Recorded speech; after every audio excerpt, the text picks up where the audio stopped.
ሰላም የቻናላችን ቤተሰቦች፣ ዛሬ እጅግ አስደናቂ በባህሪያቸው ሰዎችን የሚመስሉና በማህበራዊ ሚዲያ በሚሊዮኖች የሚቆጠሩ የሰዎችን ቀልብ የሳቡ ፍጥረታት ይዘንላችሁ ቀርበናል። በምስሉ ላይ እንደምታዩት በቲክቶክ እና በኢንስታግራም በቢሊዮን የሚቆጠሩ እይታዎችን ያገኘችው ሀቡባ የምትባል ኦራንጉታን ናት። ሀቡባ ሰዎችን በማቀፍ የሰዎችን ልብስ በመልበስና እንደ ሰው ልጅ በሚያማምሩ እንቅስቃሴዎቿ በዓለም ዙሪያ ታዋቂ ልትሆን ችላለች። ነገር ግን ከዚህ ሁሉ ተወዳጅነት ጀርባ ስለ እነዚህ እንስሳት ተፈጥሯዊ ህይወት እና አኗኗር ምን ያህል እናውቃለን?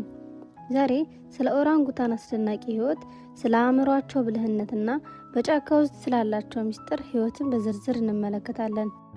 ቪዲዮውን እስከ መጨረሻው ድረስ አብራችሁን ቆዩ። ከኢንዶኔዥያ ቋንቋ ሲሆን ኦራንግ ማለት ሰው ማለት ነው። ሁታን ማለት ደግሞ ጫካ ማለት ነው። ስለዚህ ኦራንጉታን ማለት በቀጥታ ሲተረጎም የጫካው ሰው ማለት ነው። ይህ ስም የተሰጣቸው በምክንያት ነው። እንቅስቃሴያቸውና ፊታቸው ከሰው ልጅ ጋር እጅግ ስለሚመሳሰል ነው። እነዚህ ፍጥረታት በዓለም ላይ በሁለት ትላልቅ ደሴቶች ላይ ብቻ ይገኛሉ። እነሱም በደቡብ ምስራቅ እስያ የሚገኙ የቦርኒዮ የሱማትራ ደሴቶች ናቸው። አብዛኛውን ህይወታቸውን በዛፍ ላይ ያሳልፋሉ። እንዲያውም በምድር ላይ በዛፍ ላይ ከሚኖሩ እንስሳት በሙሉ በግዝፈታቸው አንደኛ ናቸው። ኦራንጉታኖች ከታላላቅ ዝንጀሮዎች ወገን ሲሆኑ ከሰው ልጅ ዲኤንኤ ጋር እስከ 97% የሚጠጋ ተመሳሳይነት አላቸው። አእምሯቸው እጅግ የጎለበተ ነው። በጫካ ውስጥ ምግብ ለማግኘት ቅጠሎችንና እንጨቶችን እንደ መሳሪያ ይጠቀማሉ። ለምሳሌ ከዛፍ ውስጥ ማር ወይም ጉንዳን ለማውጣት ቀጭን እንጨቶችን ይስላሉ። ዝናብ ሲጥል ደግሞ ትልልቅ ቅጠሎችን እንደ ጃንጥላ በራሳቸው ላይ ይደገፋሉ። ከዚህም በላይ የቅርብ ጊዜ ሳይንሳዊ ግኝት እንደሚያሳዩ ኦራንጉታኖች ቁስል ሲያጋጥማቸው የመድኃኒትነት ባህሪ ያላቸው እጽዋትን በማዝመድ ቁስላቸው ላይ በማድረግ ራሳቸውን ያክማሉ። ይህም ራሳቸውን በእጽዋት ማከም የሚችሉ ብቸኛ የዱር እንስሳት ያደርጋቸዋል። የኦራንጉታኖች የቤተሰብ ህይወት እጅግ አስደናቂ ነው። እናት ኦራንጉታን ግልገሏን እስከ 7 ወይም 8 ዓመቷ ድረስ ከአጠገቧ አትለይም። በምግብ አሰራር፣ በዛፍ ላይ መንጠልጠልና ጎጆ መስራት ሁሉ በዝርዝር ታስተምረዋለች። ይህ በአጥቢ እንስሳት ዓለም ውስጥ ከሰው ልጅ ቀጥሎ ረጅሙ የእናትና ልጅ ቁርኝት ነው። ሌላው አስገራሚ ነገር ኦራንጉታኖች በየቀኑ ማታ አዲስ የመኝታ ጎጆ በዛፍ ላይ ይሰራሉ። ቅርንጫፎቻቸውንና ቅጠሎቻቸውን በማጣመር በጥቂት ደቂቃዎች ውስጥ ምቹ አልጋና ትራስ አዘጋጅተው ያድራሉ። ነገር ግን በአሁኑ ወቅት እነዚህ ብልህ ፍጥረታት ከባድ አደጋ ላይ ይገኛሉ። የመጀመሪያ ጫካዎቻቸው በሰው ልጅ በመጨፍጨፋቸውና ለዘይት ዘንባባ እርሻ በመለወጣቸው ምክንያት ዝርያ የመጥፋታቸው አደጋ ተደቅኖበታል።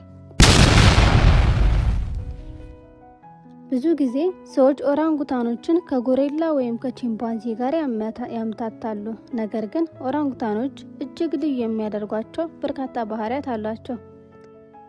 አንደኛውና ዋናው ልዩነታቸው ጎሬላዎችና ቺምፓንዚዎች የአፍሪካ አህጉራት ነዋሪዎች ሲሆኑ ኦራንጉታኖች ግን የእስያ አህጉራት ብቸኛ ዝንጀሮ ዝርያ ናቸው።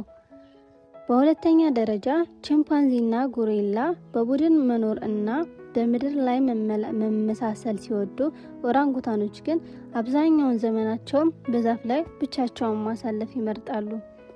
በተጨማሪም የእጆቻቸው ርዝመት ሲዘረጉ እስከ 2 ሜትር ይደርሳል። ይህም ከራሳቸው ቁመት በእጥፍ የሚበልጥ ሲሆን በዛፍ ላይ በቀላሉ ከአንዱ ቅርንጫፍ ወደ ሌላው እንዲንጠለጠሉ ታላቅ እርዳታ ያደርግላቸዋል። ኦራንጉታኖች የመግባቢያ ስልት። ሌላው አስደናቂ ነገር ወንድ ኦራንጉታኖች በፊታቸው ጎን ላይ ትላልቅ የቆዳ ቦርሳ መሰል እብጠቶች አሏቸው። እነዚህ እብጠቶች ድምጻቸውን እንደ ማጉያ በመጠቀም እስከ 1.6 ኪሎ ሜትር ርቀት ድረስ እንዲሰማ ያደርጉታል። ድንበራቸውን ለማስከበርና ሴቶችን ለመሳብ ነው። ከዚህ በላይ ኦራንጉታኖች ከታላላቅ ዝንጀሮዎች መካከል አፋቸውን እንደ ሰው ልጅ በማጠፍ ማፏጨት የሚችሉ ብቸኛ እንስሳት ናቸው። ሳይንቲስቶች እንደተረዱት ኦራንጉታኖች ከአካባቢያቸው የሚሰሙት ድምፅ የመኮረጅና አዳዲስ ድምፆችን የመልመድ ከፍተኛ ችሎታ አላቸው።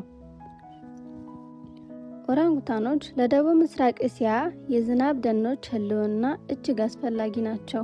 እንዲያውም የሳይንስ ባለሙያዎች የጫካ አትክልተኞች ብለው ይጠራቸዋል። ምክንያቱም ኦራንጉታኖች በየቀኑ 500 በላይ የሚሆኑ ልዩ ልዩ የፍሬ አይነቶችን ይመገባሉ። ፍሬዎቹ ከተመገቡ በኋላ ዘሮቻቸውን በጫካ ውስጥ በሙሉ በጽዳታቸው ወይም የሰገራ ማደሪያቸው በኩል ይበትናሉ። በዚህ ምክንያት በመቶ የሚቆጠሩ አዳዲስ ዛፎች በጫካ ውስጥ እንዲበቅሉና ደኑ እንዳይጠፋ ያደርጋል።